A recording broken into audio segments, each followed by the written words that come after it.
Hello and welcome into another episode of the Fantasy Football Forecast. I'm your host, Trevor Scott, doing a solo episode for you guys today, and I'm going to get into trade targets before week 11.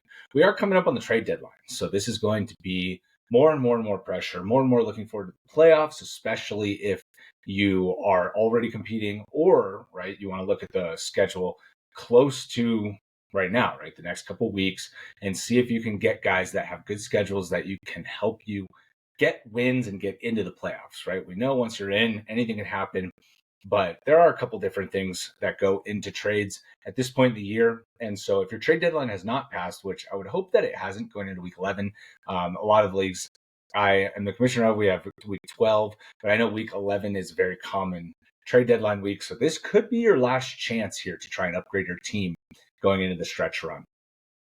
The first guy that I want to talk about is Jayden Daniels. So these quarterbacks are going to be from a superflex perspective. Most of the quarterback information in here is going to be superflex perspective. If you're not playing superflex, you should definitely get on board with playing superflex. It makes the draft so much more fun. It makes in-season moves with your bench, with the waiver wire, with quarterbacks much more impactful, much more fun in my opinion. So I would highly recommend that you look into switching to Superflex next year. And if you're new here or you're just listening to us, right, you know that we're a Superflex oriented channel here. So in the offseason, make sure you check out our Superflex content. Going back to Jayden Daniels, I do think there's a buying window here, surprisingly, right? I mean, he has been bad the last couple weeks, including a single-digit performance this last week. And it was a little bit predictable because he was going up against a very good defense, but he also had guys get tackled on the 1 yard like 3 different times. I mean, his touchdown luck was so bad. They had 3 rushing touchdowns. And it was against Pittsburgh, right? I mean, Pittsburgh is a great defense.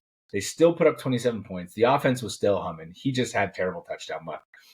But looking at Daniels as a player, what you could do in Superflex, right? CJ Stroud, he's getting Nico Collins back next week. So maybe you can convince the Daniels owner, like, look, Stroud is coming back. He's going to be what he was at the beginning of the year. He's going to be a top 10 quarterback. And you can add like a Chase Brown level player, somebody that's been producing really well, but I'm sure he's been in your lineup.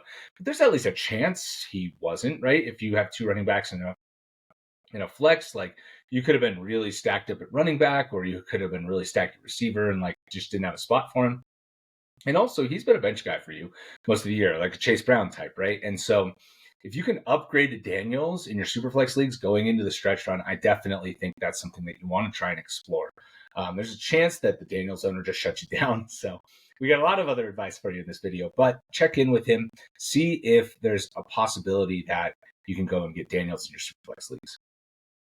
Moving on to the second guy, it's Baker Mayfield.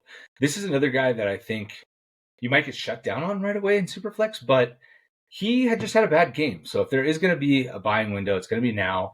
He was pretty good. I mean, without his weapons, without Evans, without Godwin, last week. And then this week, he just didn't do that much. And again, tough matchup. But I think there might be a buying window here if somebody's at least a little bit concerned, or if Baker's on a team that needs help in other spots. Like you could go and try and entice the owner that, if you have Derek Carr, he's coming off a good game with George Pickens, who's coming off a good game, looks really good with Russell Wilson. Like if you can go get Baker Mayfield with those 2 players, I think that's something you should at least check in on. And I think that that's something they'd entertain, because if they need wide receiver help, they're not going to do much better than Pickens in a trade. And so I think, if you have something in that range with that range of wide receiver, like even in Superflex leagues, I mean, I hate to suggest this, but if you have like CeeDee Lamb, and somebody will give you Baker for him, like you might want to check in on that if you need quarterback help as well. Another trade I think you might be able to get done too for Baker, Bo Nix and like a Cedric Tillman. So I think Bo Nix is considerably more valuable than Derek Carr at this point. And Cedric Tillman has been good going into the bye, but this is probably the best time to sell him, right? I mean, it's hard to imagine he's going to continue to perform at the level he was the last 3 weeks, and he caught touchdowns inside of 2 minutes left in the game, both in both of the last 2 weeks. So, I'm a little bit hesitant on Tillman in terms of like just expecting he's going to be a wide receiver 2, like even a top 20 consistent wide receiver. So, obviously he could be, but I do think getting Bo Nix with Cedric Tillman, trying to package that for Baker is something that the Baker owner might be more open to than you think. The third guy we're going to talk about here is Will Levis. So again, this is the lower level option, right? So we had a Daniels is up top. We had Baker, who's kind of in that 8 to 10, maybe 12 range. And then we got Will Levis way down, right? So my first comment on here was like, can you get him off the waiver wire? I mean, there's a chance that he got cut. And even in Superflex leagues, I know I had him in a 12-team league. I had roster restrictions to only 3 quarterbacks in that league, but I cut Will Levis in a 12-team Superflex league to get Jameis Winston. So maybe something like that has happened. If you're in a 10-team Superflex league, there's a pretty good chance he's on your waiver wire. So go and check on Levis. He's got a great schedule. He's coming off a good game. He found, he was rushing a lot, and he found Calvin Ridley a bunch, including 2 touchdowns. So, Will Levis could be in a pretty good spot here. So I think it's worth checking in on your waiver wire. But also, you could possibly make a low-level deal if you need quarterback help. I think he's somebody that can help you. And maybe you have a Josh Downs who's kind of been overperforming with Joe Flacco. I talked about Anthony Richardson last week. I think Richardson's probably going to take back over as the quarterback at some point later in the year. So, once that happens, I don't think Downs has as much value as he does right now. So maybe you can go get Will Levis, maybe a Jalen Warren, something like that, right? You just got Warren off the waiver wire. Will Levis just got added off the waiver wire, and you can kind of swap if somebody needs a running back, that type of thing. Moving on to running back now. So we have my first player that I want to target here is JK Dobbins. Again, another week where he didn't do so good, and another week where, or not another week, I guess, but a week where he got outperformed by Gus Edwards, who just came off of injured reserve. So Gus Edwards, 10 carries in this game. So it wasn't just all J.K. Dobbins. And, he had a much better per carry rate, and he was supposed to be the running back going into the year. So, there's a potential narrative here to sell to the Dobbins owners, what I'm getting at. And I don't think good Dobbins is going anywhere. He still had 15 carries. He still had 3 receptions. He is the focal point of this rushing offense. I think Gus Edwards only helps continue to keep him healthy. And I do expect that if he has a solid running mate, that Dobbins should be good rest of season. I don't think it's going to be a problem in terms of his efficiency. I think if his workload's pulled down a little bit, he'll feel better on a week-to-week basis and can possibly do well. So a couple trades, like if you have good wide receiver depth and you can afford to give up like a Zay Flowers and a DJ Moore to go up and get JK Dobbins, that's personally something I'd be doing. I know Flowers has been great. So like you might be saying Flowers plus a DJ Moore to get Dobbins. And it's like, well, DJ Moore has been kind of bad. And the Bears have looked horrible with Eberflus. I have dwindling faith in the Bears offense.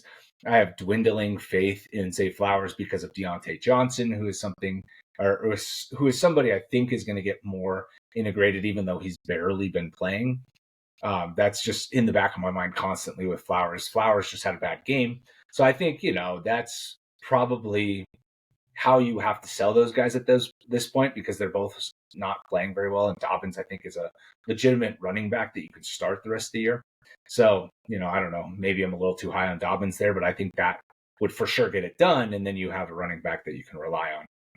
The other deal, right, with running back and a receiver, I think maybe you could get it done with Tony Pollard and Ricky Pearsall. Tony Pollard, I'm significantly worried about after watching Tajay Spears be healthy in a game for the first time in like a month and a half. Pollard only had 9 carries. He had 4 targets, but only 20 yards receiving. And, Spears had 7 carries and 3 targets. So it was kind of split right down the middle, which is what we expected coming into the year. And if that's going to be the split moving forward, this is your last chance to sell Pollard. If this happens again, like Pollard is going to fall off a cliff in terms of value next week, in my opinion. Obviously, he could restore some of that value if he does get 20 opportunities, or even like in the 17, 18 opportunity range. But I'm personally really worried about Pollard.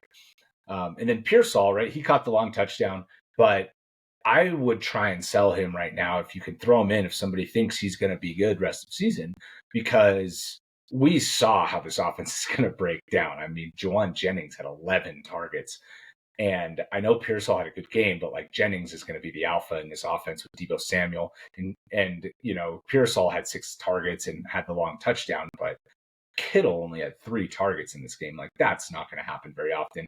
So this is a perfect opportunity to sell Pearsall high, I think.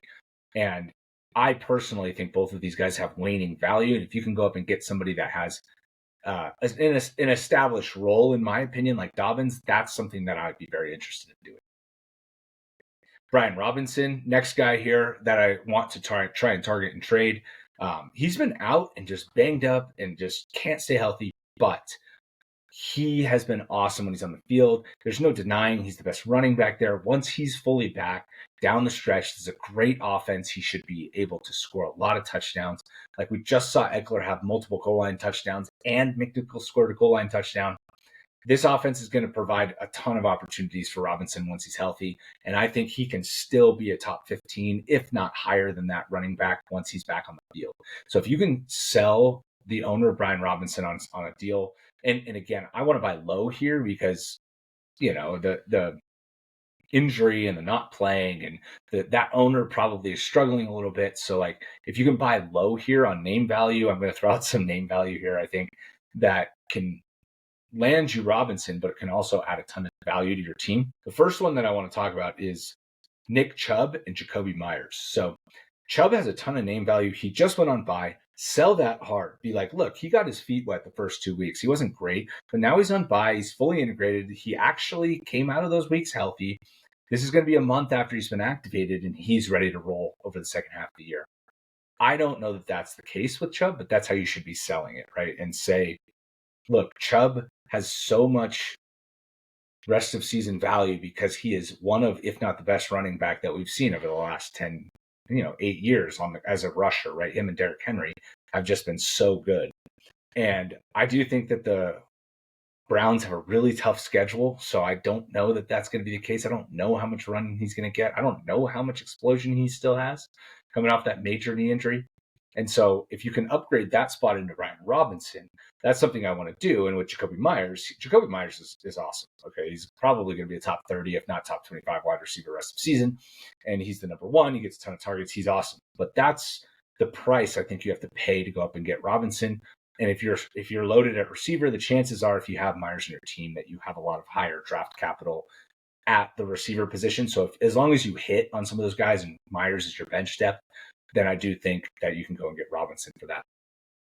The other trade I kind of talked about and thought that you could get is a better running back, but a lower end receiver. And that's Chuba Hubbard and Khalil Shakir.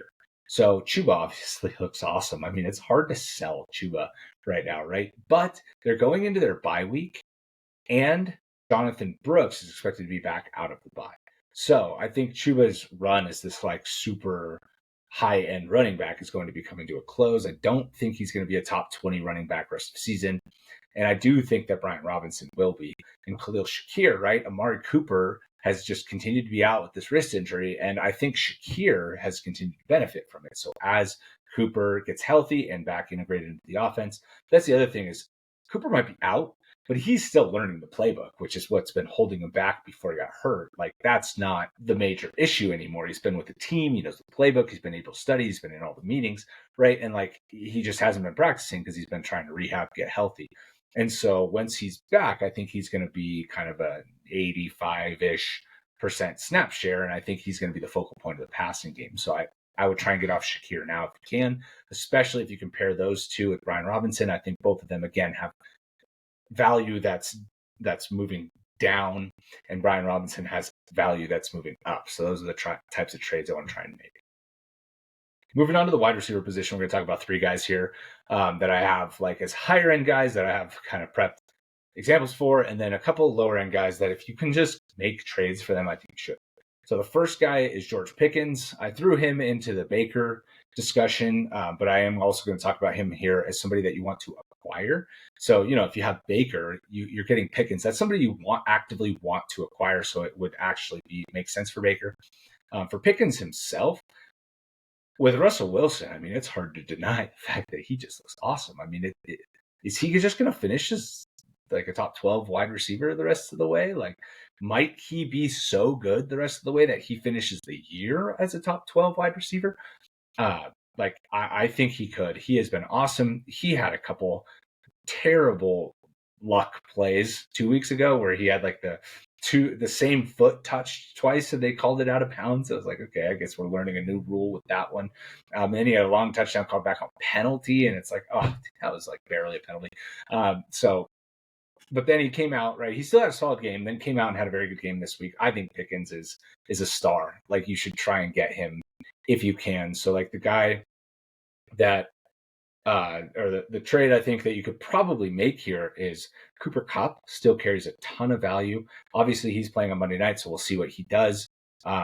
I'm recording this during the game, so I don't know what he's done at the end of that game. But if you can turn like Cooper Kupp and then like a lower end running back, right? Like somebody that's a starter like Alexander Madison for Pickens, and that team needs a little bit of running back help, but also can replace him with a very, very good receiver. I personally would want to make that trade. I think Pickens is an upgrade on Kupp. And then if you want just a running back, 1-for-1 type of trade, like I think if you have Chase Brown, you should try and go turn that into George Pickens. Chase Brown has been phenomenal. And they did just trade for Khalil Herbert, though, right? Like, I think Khalil Herbert could be a 8, maybe 10 rush a game player. And that's going to lower Chase Brown's floor a lot if he's not getting a ton of rushing work. Obviously, the passing game is awesome. If you're in a PPR league, Chase Brown is great. But if you need wide receiver help, you've been holding on to Chase all year, you can go up and get Pickens now, I think. And that's as long as the rosters make sense for that type of trade, I would rather have Pickens rest of season in a vacuum. Moving down to DeVonta Smith. So he just is coming off a bad game. He had a couple long touchdowns 3 and 2 weeks ago. Then this week he didn't have that. He only had a couple catches, and he was like 1 for 2 a month ago. So it was like, he seems a little bit volatile to me at this point. If you can go and get him for something cheap, I think it's worth it. But even if you decide to try and sell him, I think this is worth it, right? So like both sides of it, where I would be open to selling Smith, but I also would be kind of open to trying to acquire Smith for cheap just to see. And we know if anything happens to Goddard, who left this game, he's much better. And possibly AJ Brown, right? Suffered 2 injuries already this year. Who knows what his overall rest of season outlook will be, because he's just banged up. And if he gets hurt again, then Smith could be very valuable for your teams. So again, if you're trying to buy really low here, I wouldn't go nuts trying to acquire Smith. But the example was like Tank Dell, right? To give that owner a replacement wide receiver, and then maybe David Njoku.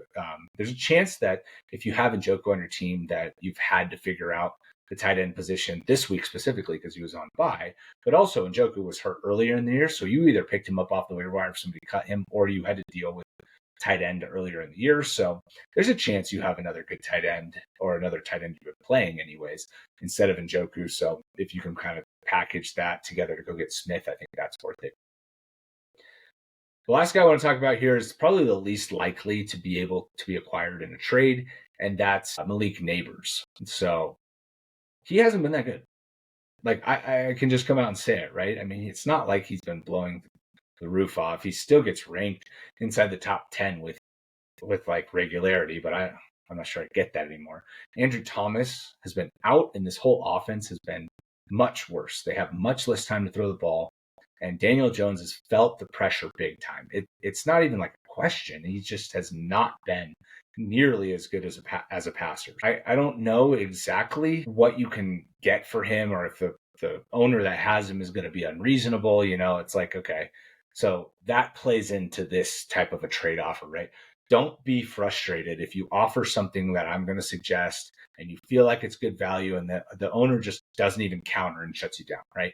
If that's going to be the attitude going into this type of a trade offer, just move on. Just try not to get frustrated, try not to get upset, and just be like, okay, that's reasonable. You want to keep Nabers, fine. I'm not even going to offer you anything else, okay? So, because I know people can be like, dude, this is such a good offer. This is such a good offer. Like, what if I add this and this and this? And it's like, what if I give you 15 waiver bucks? And it's like, dude, I'm not trading Nabers. So like, if that's the attitude you get right away, then just leave it as is. But the first trade that I'm going to recommend is Terry McLaurin with some sort of quarterback, right? So if you have a Will Levis on your bench, you have a Jameis Winston on your bench, you have somebody down in that range, right? Or if you have good quarterback depth, you have a 4th quarterback, and say you have a lot and you give up somebody like Matthew Stafford, that could be really enticing for the Nabers owner if they need quarterback help. And so I think that's something that for Nabers could get it done, right? That team needs quarterback help. You give them McLaurin, who's been awesome, and you give them a quarterback that they can start. All of a sudden, they're like, wait a second, I probably should consider this. Nabers hasn't been that good.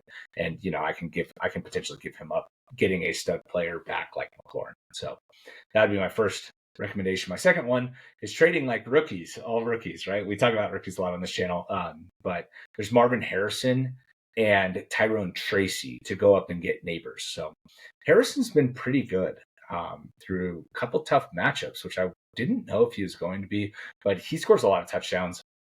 That's hard to deny at this point. Kyler's been playing way better. They're winning too, which helps the offense overall. So I do like Harrison, obviously rest of season, but he's going into his bye week.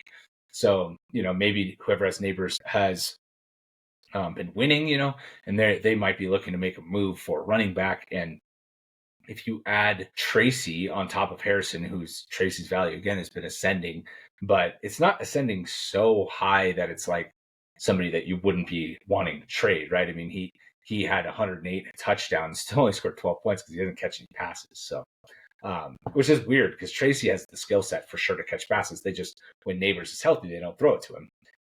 So that's just not part of their offense. It looks like anyways. So if I had Harrison and Tracy and I could turn that into Nabers, I would be looking to do something like that. All right, quick hitters at the end here. 3 more wide receivers that I think you should just go check in on. And again, these guys are trying to acquire as cheap as you possibly can. Like end of waiver or end of bench type of guys. If you have a second tight end type of guys, if you have a fourth quarterback, offer up for these guys. So like circumstance matters so much in these trades for guys that have their value pulled down this far. But the first one is Amari Cooper. So he's been out, right? And it's really hard to kind of judge when he's coming back and what his role is going to be, right? Because we haven't seen him on his new team that much. So I do think that Cooper could be in a spot to be very good over the second half of the season. So if you're able to turn, say, like Madison, I hate to go back to him, but he's kind of like end of bench running back, right? If you can turn somebody like that plus a wide receiver into Cooper, that's something I'd be doing. Ricky Pearsall, somebody I mentioned before, right? Madison and Pearsall, if somebody will give you Cooper for that, I'd be looking to do that. The second guy here is Brian Thomas Jr.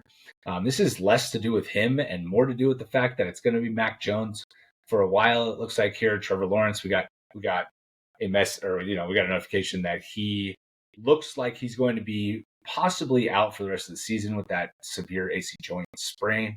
I don't expect him to play over the next month. So if you have Brian Thomas Jr. and you're struggling to make the roster, or you're struggling to make the playoffs, right, or you're right on that line to make the playoffs, you should be trying to deal away Brian Thomas Jr. to somebody that's at the top of your standings. And then the last guy here, and I'm probably going to get flamed for this one a little bit because you could probably get this guy on the waiver wire in a week or two, is Diontae Johnson. So if you can trade for Diontae Johnson, like I think you should do it again. End of bench, right? You have a second tight end like a Hunter Henry on your roster, and somebody will take Henry for Diontae, or like very end, like a handcuff. Like if you have Trey Benson and the James Conner owner happens to have Diontae Johnson, maybe you do that. But overall, Diontae, I think he's going to be better. He can't be worse than this. If he gets cut in your leagues, make sure you add him, because I think as he gets more caught up and as he gets more and more trust from Lamar, I think that he can be very valuable in this offense. So go and check in with the Diontae owner. I personally like Diontae as a player a lot, right? He gets open a ton. He demands targets at a very high rate. He just hasn't been on the field yet. So I think that's more of a playbook and a personnel thing than it is anything else. Why would you go and trade for him if you just don't have any plans to use him? I don't think that's going to be the case. I don't think he's going to continue to play on 5 to 10 snaps a game. So, once he gets more read in, maybe it takes another 2 weeks or so, but Diontae, another guy I want to check in on. All right, and with that, thank you guys so much for watching. I appreciate it. I love talking trades. Leave me a comment down below if you want to know any other trade situations, any other players that you're trying to acquire, any other players that you're trying to sell high on. We'd love to hear it. We'd love to help you out with those deals. Thank you so much for watching. Look forward to talking to you in the next one.